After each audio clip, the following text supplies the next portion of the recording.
The first punch landed before the birds had even finished their morning song. It echoed across the golden fields like a gunshot, sharp and cruel, followed by the sickening sound of a body hitting dry earth. Dust rose into the bright daylight as Caleb Turner curled instinctively around his ribs, trying to shield himself from the boots that came next. The sky above him was painfully blue, the sun warm and ordinary, as if it refused to acknowledge what was happening below it. His sister saw everything. From the fence line where she had been repairing a broken post, Mara Turner froze, a coil of rope slipping from her hands. 5 broad-shouldered young men, in matching blue and yellow varsity jackets, circled her younger brother like wolves that had found easy prey. Their laughter carried over the hum of cicadas and the distant lowing of cattle. They thought she was just the quiet farm girl. They were wrong. Before we step into what happened next, take a moment right now. If you believe in kindness, second chances, and standing up for the people you love, please like, comment, share, and subscribe to Anne's Stories. Your support helps these stories reach hearts that need them most. Mara had always preferred silence. At 28, she had returned to her family's farm in Cedar Hollow after nearly a decade away. To the townspeople, she was simply the girl who had left after high school and come back different, stronger, maybe a little distant, with shoulders too straight and eyes that missed nothing. They whispered that city life had hardened her.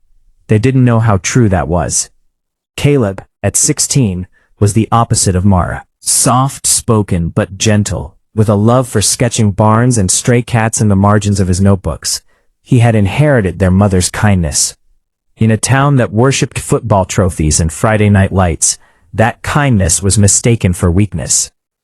The boys surrounding him were sons of men who owned half the hardware stores and car dealerships in the county. They ruled the local high school, and acted as if they ruled the roads beyond it. That morning they had followed Caleb on their dirt bikes, kicking up dust, mocking the way he carried a feed sack over his shoulder. When he refused to laugh along, they decided to teach him a lesson. Mara's boots moved before her thoughts caught up. She crossed the field quickly but not recklessly, each step controlled, breath even. She counted them automatically. 5, one with a heavier stance, likely the leader. 2 nervous ones hanging back. 1 already tired. 1 unpredictable. The leader grabbed Caleb by the collar and yanked him upright, smearing blood from his split lip across his own knuckles. Caleb's eyes found Mara's for just a second. There was embarrassment there, but also relief. Something ancient and protective surged inside her. The first boy barely saw her coming. Mara stepped between him and Caleb with quiet precision, one arm sweeping her brother behind her. The leader sneered, amused at first, calling her a farmhand with delusions of bravery. His friends laughed. The laughter stopped almost immediately. Mara didn't yell, she didn't posture, she moved. Her training was not the flashy kind people saw in movies. It was disciplined, efficient, controlled.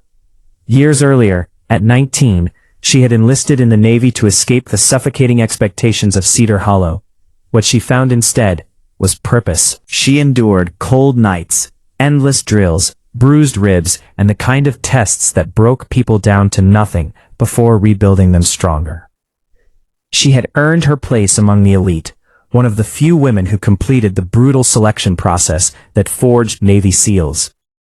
But none of that showed on her face now. When the leader lunged, expecting her to flinch, she pivoted smoothly. His momentum betrayed him. He stumbled, hitting the ground hard enough to knock the wind from his lungs. The second boy swung wildly. She caught his wrist, twisted just enough to force him to his knees without snapping the joint. Pain compliance, minimal damage, maximum control. The other 3 hesitated. Mara's eyes were calm but unyielding. She didn't look enraged, she looked certain. One of them rushed her from behind. Without turning fully, she shifted her weight and drove her elbow back into his midsection. The remaining 2 backed away instinctively, bravado draining from their faces as quickly as sweat formed on their brows. The entire encounter lasted less than a minute. When it was over, 5 young men sat or lay in the grass, stunned and humiliated, staring up at the quiet farm girl who had dismantled their confidence without raising her voice. She knelt beside Caleb first. His nose was bleeding but not broken. 2 ribs bruised, maybe 1 cracked. She assessed him gently, fingers steady, voice low and reassuring. The same hands that had learned to fire rifles and tie surgical knots now brushed dust from her brother's hair. The boys watched her differently now. Mara stood slowly and faced them. She told them calmly that if they ever set foot on Turner land again with anything but respect, the consequences would be far less forgiving. She didn't threaten them. She didn't need to. They had felt enough. Word traveled fast in Cedar Hollow. By noon, the story had morphed into something mythical. Some said she had broken bones. Others claimed she had been a secret agent. The truth was simpler and somehow more powerful. She had stepped in when it mattered. But the real battle wasn't the one in the field. That evening, as the sun dipped low and painted the sky in streaks of orange and gold, Mara sat on the farmhouse porch with Caleb.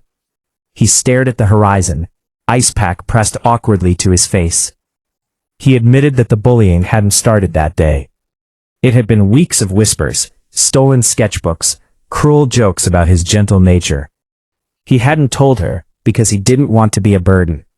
He thought he needed to handle it alone.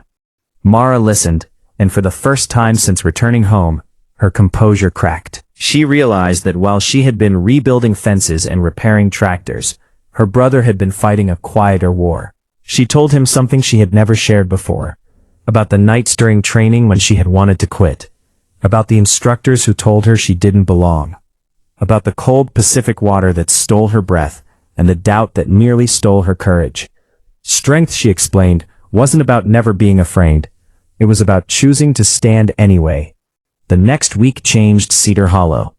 The 5 boys' parents showed up at the Turner farm, not with anger, but with uneasy politeness. They had seen the bruises on their sons and demanded answers. Mara gave them facts. She didn't boast or exaggerate. She described what happened, emphasizing that she had used restraint. She invited them to speak to Caleb directly. Something shifted when the parents saw the quiet teenager's swollen lip and trembling hands. For the first time, the narrative wasn't about boys being boys. It was about accountability. The school intervened. Apologies were issued, awkward at first, then more sincere. Community service was assigned. The boys were required to help repair the very fence they had broken, chasing Caleb across the field. And then something unexpected happened. Working side by side, under the wide daylight sky, sweat dripping and muscles aching, they began to see Caleb differently. He showed them how to mend wire efficiently.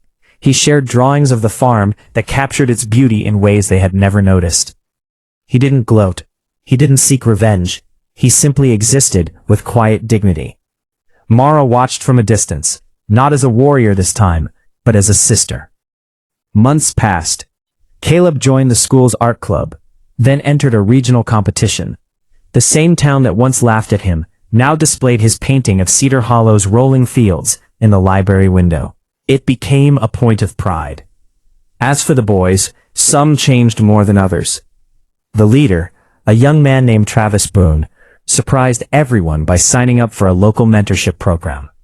One afternoon, he showed up at the farm alone, not with threats, but with a box of fresh lumber.